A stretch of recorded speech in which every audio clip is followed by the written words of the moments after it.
Hi soldiers! என்கிட்ட பாத்தீங்கன்னா ஒரு 50,000 இருந்து 60,000 ரூபாய் கேஷ் இருக்கு. இந்த கேஷ்க்கு நாம என்ன பண்ண முடியும்? ஆடு மாடு கோழி பன்னி எல்லாம் வாங்கி பண்ண வைப்பேன். அது அவங்கவங்க இஷ்டம். ஆனா நாம இன்னைக்கு என்ன பண்ண போறோம்னா ஒரு அல்டிமேட் கேமிங் பிசியை பில்ட் பண்ண போறோம். ஆன் பண்றேன். பவர் பட்டன் எங்க வச்சிருக்காங்க? ஓ இங்க நடுவுல ஒளிக்கி வச்சிருக்காங்களா? கண்ணு தெரிய மாட்டேங்குது. எப்படி இருக்கு? அருமையா இருக்கா?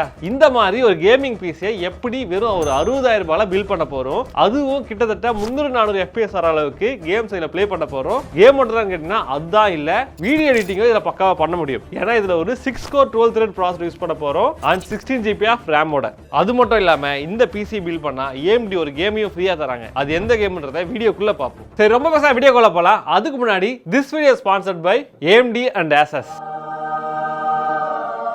நம்மளோட பட்ஜெட் ஒரு 60,000 ரூபாய் தான். 60,000 ரூபாய் பிசி பண்ணனா கண்டிப்பா நமக்கு ப்ராசஸரோட பிரைஸ் 10 ல இருந்து 15,000 ரூபாய்க்குள்ள இருக்கணும். அப்படி நமக்கு எந்தெந்த ப்ராசஸர் இருக்குன்னா AMD ல Ryzen 5 லயே பாத்தீனா 7600X இருக்கு. பட் ஆக்சுவலா பாத்தீனா இதோட பிரைஸ் 20,000. அது மட்டும் இல்லாம இதுல DDR5 RAM மட்டும் தான் போட முடியும். அதனால நம்மளால வந்து பாத்தீங்கன்னா மதர்போர்ட் அதிகமா போடணும். அது ஒரு 20,000 வந்துரும். சோ மொத்த பட்ஜெட் நமக்கு 60,000 தான். ப்ராசஸரும் மதர்போர்டும் RAM மட்டுமே கிட்டத்தட்ட 60,000 ரூபாய்க்கு வந்துரும். அதனால இந்த ப்ராசஸர் நமக்கு வேண்டாம்.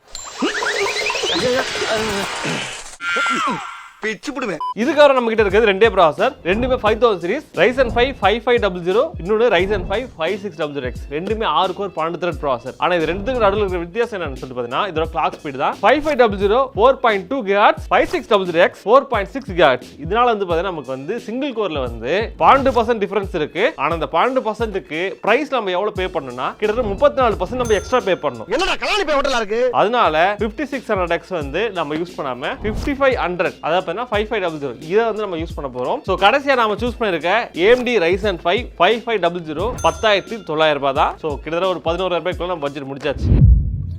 இதுக்கப்புறம் மதர்போர்டை பொறுத்த வரைக்கும் பட்ஜெட்ல பிசியை பில்ட் பண்ண போறோம்னா நம்ம வந்து பாத்தீங்கன்னா நிறைய ஸ்பெண்ட் பண்ணவே கூடாது. இருக்கிறதுல கம்மியா எவ்வளவு ஸ்பெண்ட் பண்ண முடியும் அவ்வளவு ஸ்பெண்ட் பண்ணணும். ஆனா அதுக்காக சில ஃபீச்சர்ஸ் வந்து விட்டுறக்கூடாது. எக்ஸாம்பிள் ஓவர்க்ளாக்கிங். நம்மளோட ப்ராசஸர் ஓவர்க்ளாக்கிங் சப்போர்ட் பண்ணுச்சுன்னா கண்டிப்பா ஓவர்க்ளாக்கிங் சப்போர்ட் பண்ற மதர்போர்ட் தான் போகணும். ஸோ நாம சூஸ் பண்ணிருக்கிறது B450M A2 Asusோட மதர்போர்ட். இதோட பிரைஸ் வெறும் 7,000 ரூபாய் தான். ஆனா இது ஓவர்க்ளாக்கிங் சப்போர்ட் பண்ணும். இதுவே நீங்க B550ல போனீங்கனாலுமே இதே பெர்ஃபார்மன்ஸ் தான் கிடைக்கும். அப்புறம் மதர்போர்ட்ல பெர்ஃபார்மன்ஸ் டிஃபரன்ஸ் இருக்காது. வெறும் 1% ல இருந்து 2% டிஃபரன்ஸ் இருக்கலாம். அதுவும் VRM பேஸ் பண்ணி தானே தவிர சிப்செட்டை பேஸ் பண்ணியோ மேனுஃபேக்சரர் பேஸ் பண்ணியோ கிடையாது. ஸோ அதனால சீப்பஸ்ட் அண்ட் பெஸ்ட் மதர்போர்டான இந்த மாதிரி சூஸ் பண்ணியிருக்கோம். Asusல நீங்க எந்த பிராண்ட் சூஸ் பண்ணிக்கலாம். இதுக்கப்புறம் RAM 1 2 சோ RAM வந்து பாத்தீங்கன்னா 2 8GB மொத்தம் 16GB 3200 MHz RAM யூஸ் பண்றோம். பட்ஜெட் கம்மியா இருக்குன்னா நீங்க ஒரே ஒரு RAM மட்டும் யூஸ் பண்ணிட்டு இன்னொரு RAM ஃபியூச்சர்ல கூட அப்கிரேட் பண்ணிக்கலாம். பட் ப்ராசஸர்லயே மதர்போர்ட்லயே நீங்க கை வச்சீங்கன்னா அதை நீங்க திருப்பி ஆட் ஆன் மாதிரி ஆட் பண்ண முடியாது. மொத்தமா தான் ரீப்ளேஸ் பண்ணணும். இந்த ஒரு RAM ஓட பிரைஸ் 1700 ரூபாய் தான். சோ ரெண்டு RAM ஓட பிரைஸ் கிட்டத்தட்ட 3600 ரூபாய். அடுத்து ஸ்டோரேஜ்.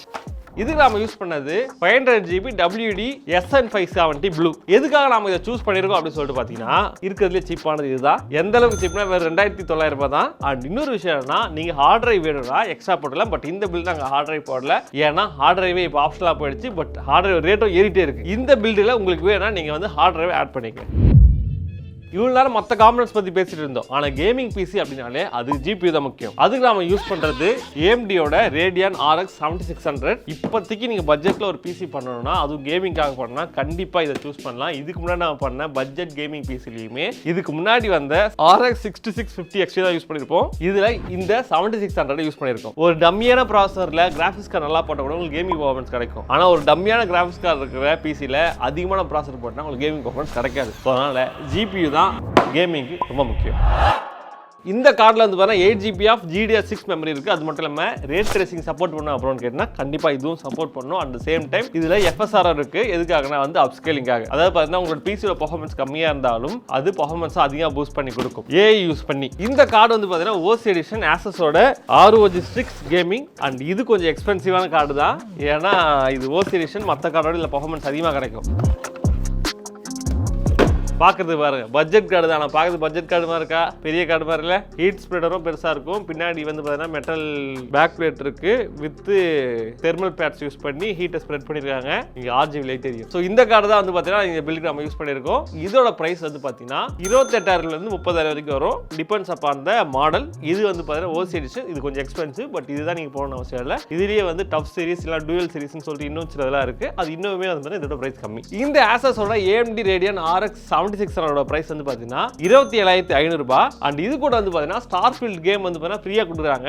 இன்கேஸ் நீங்கள் இந்த 30,000 பர்ச்சேஸ் பண்ணீங்கன்னா இதை வந்து நீங்கள் கிளைம் பண்ணிக்கலாம் ஃப்ரீயாகவே. ஆல்ரெடி நம்ம PC ஃபேக்ட்ரியில் வந்து அதை வந்து டிஸ்ட்ரிபியூட் பண்ணிட்டு இருக்காங்க கோடெல்லாம். ஸோ இன்கேஸ் நீங்கள் அங்கே பர்ச்சேஸ் பண்ணிட்டீங்கன்னா உங்களுக்கு இது வந்து கோடு வந்து ஃப்ரீயாக கிடைக்கும். அடுத்து நம்ம இந்த பில்டுக்கு யூஸ் பண்ண போகிற கூலர், கேபினெட் அண்ட் SMPS இதெல்லாம் தான் பார்த்தீங்கன்னா ஆசஸ் நமக்கு அனுப்பிச்ச காம்பனன்ட்ஸ். பட் என்ன மேட்டர்னா நம்ம பண்ண போகிறது பட்ஜெட் பில்டு. பட் இவங்க அனுப்பிச்ச இந்த கூலரே வந்து பார்த்தீங்கன்னா கிட்டத்தட்ட 10,000 ரூபாய்க்கு மேலே. நம்மளோட ப்ராஜெக்டே 10,000 தான். இதெல்லாம் வந்து பார்த்தீங்கன்னா ஹை அண்ட் PC யூஸ் பண்ணுற காம்பனன்ட்ஸ். பட் நம்மளோட PCயோட பட்ஜெட் 60,000 ரூபாய். ஸோ அதனால் வந்து பார்த்தீங்கன்னா இது எதையுமே யூஸ் பண்ண போகிறது. இதுக்கு பதிலாக ஸோ இந்த காம்பனன்ட்ஸ் தான் யூஸ் பண்ண போகிறோம். இது வந்து பார்த்தீங்கன்னா ஆன்டி ஸ்போர்ட்ஸோட SX7 கேஸ். பார்க்கறது வந்து கோசரோட கேஸ் மாதிரியே இருக்கும். ஆனால் இது ரேட் ரொம்ப கம்மி, வெறும் 3,600 தான். கூலர் வந்து பார்த்தீங்கன்னா கூலர் மாஸ்டரோட MW 550 watt brand certified SMPS. இதோட ரேட் வந்து பார்த்தீங்கன்னா 4,200 வரும். ஆனால் இதோட சீப்பாகவே நிறைய SMPS மார்க்கெட்டில் அவைலபிள். நீங்கள் எல்லாத்துலேயும் வந்து கை வைக்கலாம். ஆனால் SMPSல மட்டும் கை வைக்கக்கூடாது. பட்ஜெட்டில் கை வச்சுக்கினா மொத்தமாக வந்து கருகி போயிடும். 2 பேரும் சத்து விளையாடுவோமா? ஆமா, இது கூலருங்க. பட்ஜெட்டே 60,000 ரூபாய். இந்த கூலர் வேற எக்ஸ்ட்ரா போடணுமான்னு கேட்டிங்கன்னா போடக்கூடாது. ஸோ பட்ஜெட்னால தான் கேட்டினா கண்டிப்பாக இல்லை. ஆக்சுவலாக இந்த ப்ராசஸோட TDP வந்து 65 வாட்ஸ் தான். ஸோ 65 வாட்ஸுக்கு ஸ்டாக் கூலர் எனஃப். நீங்கள் எக்ஸ்ட்ரா கூலர் போட்டாலும் உங்களுக்கு எந்த ஒரு பர்ஃபார்மன்ஸும் கிடைக்காது. இப்போ நம்ம எல்லா காம்பனன்ட்ஸையும் பார்த்தாச்சு. நமக்கு மொத்த செலவு எவ்வளோ ஆச்சு, அது நமக்கு எந்த ஒரு பர்ஃபார்மன்ஸ் கிடைக்குதுன்றதை இந்த பிசியை பில்ட் பண்ண தான் தெரியும். ஸோ அதனால இப்போ நாம இந்த பிசியை பில்ட் பண்ணுறோம். ஸ்டார்ட் பண்ணு.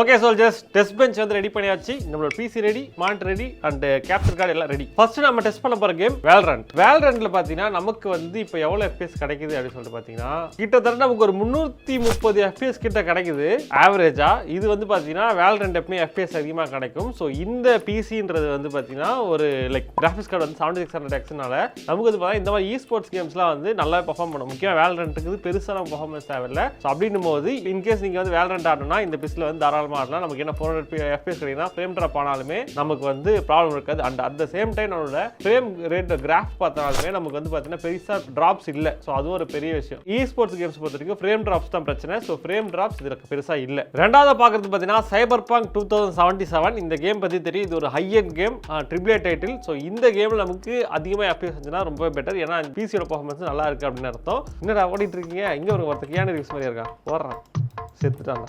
என்ன பச்சை கலரில் எதுவும் புகை வருது, வேலை பார்த்து சம்பவம் எதை பண்ணிட்டாரா தெரியல. ஸோ இதில் பார்த்தீங்கன்னா நமக்கு ஆவரேஜாக பார்த்தீங்கன்னா 72 FPS வருது. எப்படி தானே என்ன போட்டுருவானுங்கன்னு வச்சுங்களேன். ஹெட்ஷாட் நம்மளே ஹெட்ஷாட் போட்டாங்க தான். செட்டிங்ஸ் வந்து பார்த்தீங்கன்னா நமக்கு வந்து அல்ட்ரா செட்டிங்ஸ்ல தான் இருக்கு. ஸோ அல்ட்ரா செட்டிங்ஸ்ல 72 FPS ரொம்பவே அதிகம். நம்ம இதுக்கு முன்னாடி பில்ட் பண்ண 55K PC இதுக்கு முன்னாடி பண்ணியிருந்தோம் 6650 XT வச்சு. அதை விட இது பெர்ஃபார்மன்ஸ் அதிகம். ஏன்னா அது 60 FPS தான் கிடைச்சது. இதுல பார்த்தீங்கன்னா நமக்கு 72 FPS கிடைக்குது. கிட்ட 12 FPS அதிகமாக கிடைக்குது. ஸோ இது உண்மையாக பார்த்தீங்கன்னா ஒரு better option, like better PC. கடைசியாக நாங்கள் பார்க்க போகிற கேம் என்ன அப்படின்னு சொல்லிட்டு பார்த்தீங்கன்னா என்னதான் 10 வருஷம் ஆகி பாஸானாலும் இன்ன வரைக்கும் எல்லாருக்கும் தெரிஞ்ச ஒரே பெரிய கேம் எதுனா அது இதுதான், GTA 5.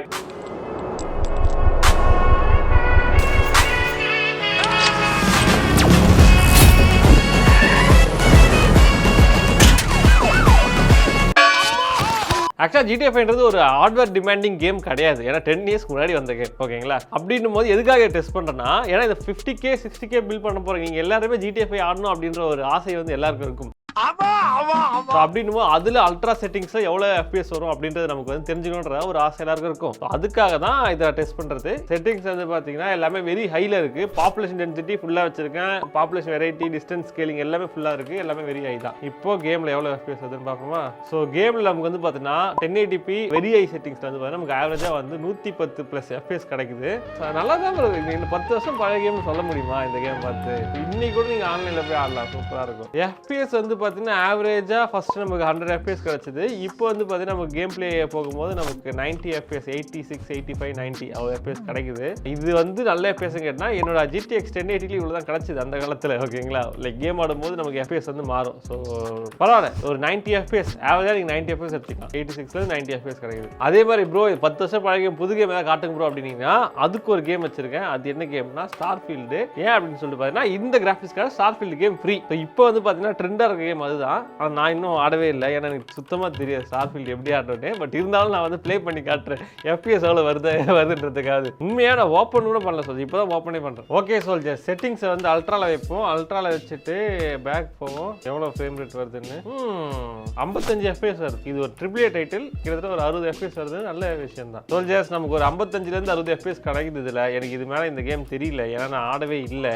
ஓகேங்களா? அப்புறம் நான் ஏதாவது தப்பா சொல்லிட்டேன்னா ஸ்டார்ஃபீல்டு கேம் ஆடுற சோல்ஜர்ஸ் வந்து எனக்கு கலாய்ப்பீங்க. அதனால வந்து நான் இதோட நிறுத்திக்கிறேன். இந்த 60,000 ரூபாய் கேமிங் பீஸ் நமக்கு கிட்டத்தட்ட ஒரு 55 FPS வந்து ஸ்டேபிளா கிடைக்குது. ஸோ இது வந்து பெரிய விஷயம். அல்ட்ரா செட்டிங்ஸ்ல நீங்க அல்ட்ரா செட்டிங்ஸ்ல இருந்து பாருங்க. உண்மையில செட்டிங்ஸ்ல போயிட்டு எதுக்கு நீங்க அல்ட்ரா செட்டிங்ஸ்ல ஆடணும்? அல்ட்ரா செட்டிங்ஸ்ல ஆட தேவையில்ல, கம்மியா கூட ஆடலாம். அப்படின்னும் போது அல்ட்ரா செட்டிங்ஸ்ல இருந்து மீடியம் செட்டிங்ஸ்க்கு மாத்தி இப்போ பாருங்க 80 FPS மேல வருது மீடியம் செட்டிங்ஸ். ஸோ இதுவே சூப்பரா இருக்கும். அல்ட்ரா செட்டிங்ஸ் அவசியமே கிடையாது. அண்ட் இதுல FPS நீங்க இன்னும் கம்மியா வருது அப்படின்னு நினைச்சீங்கன்னா கூட பாத்தீங்கன்னா GPU Tweak 3 ஒன்று இருக்கு. ஆக்சுவலா இது வந்து ஸ்பான்சர்டு செக்மெண்ட். ஸோ ஆசஸ் வந்து சொல்லியிருக்காங்க. என்ன சொல்லிட்டு பாத்தீங்கன்னா இன்கேஸ் நீங்க வந்து ஓவர்க்ளாக் பண்ணணும் அப்படின்னு நினைச்சீங்கன்னா GPU Tweak 3 அப்படின்ற ஒரு சாஃப்ட்வேர் இருக்கு, யூட்டிலிட்டி சாஃப்ட்வேர். அது மூலமா நீங்க வந்து உங்க GPU வந்து ஓவர்க்ளாக் பண்ணிக்கலாம். இப்போ GPU வந்து 100% பவர் போகுதுங்களா? ஸோ இது வந்து நம்ம பவர் டார்கெட் வந்து 110% ஆல்ரெடி செட் பண்ணிருக்கு. இது அப்ளை கொடுத்தோன்னு வைங்களேன் நமக்கு பர்ஃபார்மன்ஸ் இன்னும் கொஞ்சம் பெட்டரா கிடைக்கும். பூஸ்ட் கிளாக் 112% பவர் டார்கெட் வைக்கிறேன். எப்படின்னா ஆஃப் ஆயிட்டு நினைக்கிறேன். ஏன்னா இவ்வளோ வைக்கக்கூடாது, இருந்தாலும் வைக்கிறேன். இப்போ பாருங்க சோல்ஜர்ஸ், நமக்கு வந்து அல்ட்ரா செட்டிங்ஸ்ல வந்து ஒரு 63 FPS 64 FPS கிடைக்குது பாருங்க. ஸோ கொஞ்சம் பூஸ்ட் கிடைச்சிருக்கு, ஒரு 3 FPS அதிகமாக கிடைச்சிருக்கு. ஓகேங்களா? இந்த மாதிரி கரெக்டாக நீங்கள் பெஞ்சா ஓவர்க்ளாக் பண்ண ட்ரை பண்ணீங்கன்னா உங்களுக்கு கிடைக்கும். ஓகேங்களா? பட்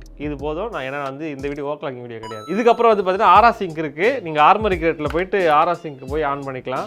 ஆர்மரி கிரேட்னு சொல்லிட்டு எல்லா ஆசஸ் மதர்போர்டு அண்ட் ஆசஸ் லேப்டாப்ஸ்லையுமே அவைலபிளாக இருக்கும். ஸோ அதில் போயிட்டு நீங்கள் வந்து இந்த RGB கார்லாம் இருக்குல்லையே அதெல்லாம் நீங்கள் மாற்றிக்கலாம். இதுக்கப்புறம் பாருங்க ஹைப்பர் ஆக்ஸ் அப்படின்னு ஒரு மேட்டர் கொண்டு வந்துருக்காங்க. நீங்கள் AMD ரேடியன் சாஃப்ட்வேரில் போனீங்கன்னா நீங்கள் ஹைப்பர் ஆக்ஸ் ஒன்று காட்டுது பார்த்தீங்களா? ஸோ அது எனபிள் பண்ணிங்கன்னா உங்களுக்கு பர்ஃபார்மன்ஸ் வந்து பூஸ்ட் கிடைக்கும். ஸோ இது வந்து பார்த்தீங்கன்னா கேமிங்காக கம்ப்ளீட்டாக பண்ணிருக்கும். அப்போ வந்து ப்ராடக்டிவிட்டி பண்ண முடியாது அப்படின்னு ஒரு கேள்வி இருக்கும். ஸோ அதையும் ஒரு தடவை செக் பண்ணிடுவோம். ஓகே, ப்ரீமியம் போல எப்பயும் போல நம்மளோட சாம்பிள் ப்ராஜெக்ட் ஓப்பன் பண்ணியாச்சு. ஃப்ரேம் ட்ராப்ஸ் பெருசா இல்லை, ஃப்ரேம் ட்ராப் 0 தான் இருக்கு. ஸோ இந்த ப்ராஜெக்ட் ஆக்சுவலாக இதுக்கு ஈஸியான ப்ராஜெக்ட் தான். ஏன்னா கிராஃபிக்ஸ் கார்டு நல்ல கிராஃபிக்ஸ் கார்டு, ப்ராசரும் நல்ல கிராஃபிக்ஸ் ப்ராசர். ஓகேங்களா? முன்னாடி நம்ம பண்ண 55K பிசியை விட இதில் இருக்க ப்ராசர் வந்து பெட்டர். எதுலன்னு சொல்லிட்டுனா மல்டி கோரில். அதனால வந்து பார்த்தீங்கன்னா நமக்கு இந்த பர்ஃபார்மன்ஸ் வந்து பெட்டராக கிடைக்கும். எந்த அளவுக்கு கிடைக்குது அப்படின்றத ரெண்டர் போட்டு பார்ப்போமா?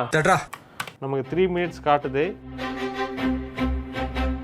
2:38 நினைக்கிறேன். லாஸ்ட்டாக நம்ம பண்ண பிசி வந்து பண்ண டைம் வந்து 2:38க்கு கீழே இல்லை 2:38 அதில் வந்துச்சுனாலே நம்ம சக்ஸஸ்.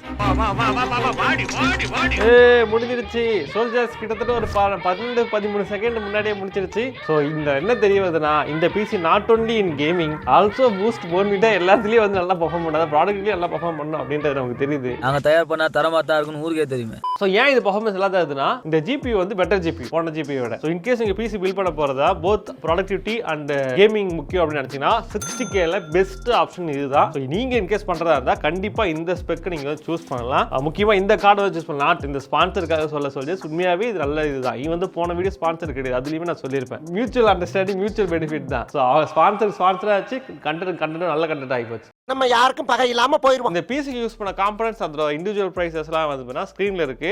மொத்தமா 60,000 இருக்கு. அண்ட் இந்த பிரைசஸ் வந்து எப்பயுமே சேஞ்ச் ஆகும். ஈவன் இந்த வீடியோ பப்ளிஷ் ஆகும்போது கூட வந்து சேஞ்ச் ஆயிருக்கலாம். இது எல்லாமே ஒரு ரெஃபரன்ஸ்க்காக தான். அது மட்டும் இல்லாமல் இந்த பிசி நீங்க பில்ட் பண்ண இந்த மாதிரி பிசி எனக்கு வேணும் அப்படின்னு நினைச்சீங்கன்னா you can contact our A to D PC factory. So இந்த பிசி வந்து பாத்தீங்கன்னா உங்களுக்கு வந்து எந்த ஒரு ஆசல வேணாம் ப்ரோ, ஜஸ்ட் நான் வந்து பே பண்ண போறேன், எனக்கு வந்து ஒரு ப்ராடக்ட் ஒரு மொபைல் எப்படி வாங்கணும் அந்த மாதிரி ஒரு எக்ஸ்பீரியன்ஸ் ஒரு பிசி வேணும் அப்படின்னு நினைச்சீங்கன்னா you can contact A to D PC factory all over India shipping free, technical support life time இருக்கு. பேக்கிங்கும் பக்காவா இருக்கும். ஏன்னா பல பேர் யோசிக்கிறதுனா ப்ரோ நான் வந்து சென்னையில் இருக்கேன், நான் ரிமோட் பிளேஸ்ல இருக்கேன், எனக்கு வருமானு கேட்டால் தாராளமாக வரும். பேக்கிங் வந்து சூப்பராக இருக்கும். கீழே போட்டாலும் பவுன்ஸ் ஆகிற மாதிரி தான் பேக்கிங் இருக்கும். ஸோ அதனால் பார்த்தீங்கன்னா நீங்கள் அதில் எந்த ஒரு காம்ப்ரமைஸும் பண்ண வேண்டாம். ஸோ உங்களுக்கு பிசி வேணா ஏற்றி பிசியில் கான்டாக்ட் பண்ணுங்க. நீங்கள் இன்கேஸ் கேமிங்காக பிசி பில் பண்ணால் AMD கார்டை சூஸ் பண்ணலாம். ரைட் விடு. Okay soldiers, this is the video. And AMDல ஆசஸ் கொடுத்த பிசி இது வரைக்கும் பாருங்க. இது வந்து பார்த்தீங்கன்னா நமக்கு ஆசஸ் கொடுத்த பிசி, ஆனாலும் நம்ம ஏன் இதை யூஸ் பண்ணலன்னா இது ரொம்ப 1,30,30,000 வந்துருச்சு. பட்ஜெட்டுக்கு பில் பண்ணுறது எதுக்கு 1,30,000 பண்ணணும்? ரெண்டுத்துக்கு பர்ஃபார்மன்ஸ் வந்து டிஃபர் ஆகுமா கேட்டீங்கன்னா ரெண்டுத்துக்கு பர்ஃபார்மன்ஸ் டிஃபர் ஆகும். ரொம்ப கம்மி, 10% கூட இருக்காது. நீங்க வந்து 1,10,000 ஸ்பெண்ட் பண்ணியும் இதே பர்ஃபார்மன்ஸ் தான் வரும். ஆனா என்ன ஸ்பெக் எதுக்கு யூஸ் பண்ணணுன்றது ரொம்ப ரொம்ப முக்கியமான விஷயம். கரெக்டா சூஸ் பண்ணணும். அப்போ சூஸ் பண்ணா தான் நமக்கு பர்ஃபார்மன்ஸ் கிடைக்கும். ஓகே சோல்ஜர்ஸ், உங்களை அடுத்த வீடியோல பார்க்குறேன். அதுக்கு முன்னாடி என்ன ஃபாலோ பண்ணணும், இன்ஸ்டாகிராம் ஐடி இருக்கு, செக் பண்ணி பார்த்துங்க. உங்களை அடுத்த வீடியோல பார்க்குறேன். பாய்.